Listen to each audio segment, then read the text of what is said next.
What specific policies did the Trump administration? One major point of contention was Biden's reversal of Trump-era religious freedom executive orders. The Trump administration had expanded protections allowing faith-based organizations to operate according to their beliefs.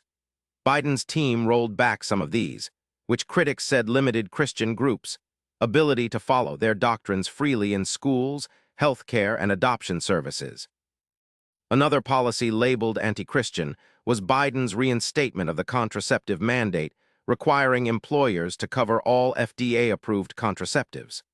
Under Trump, exemptions had been expanded for religious employers.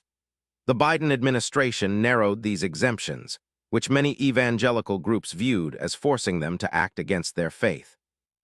The Biden administration's support for transgender rights, including allowing transgender students to use bathrooms matching their identity, was strongly opposed by many Christian conservatives.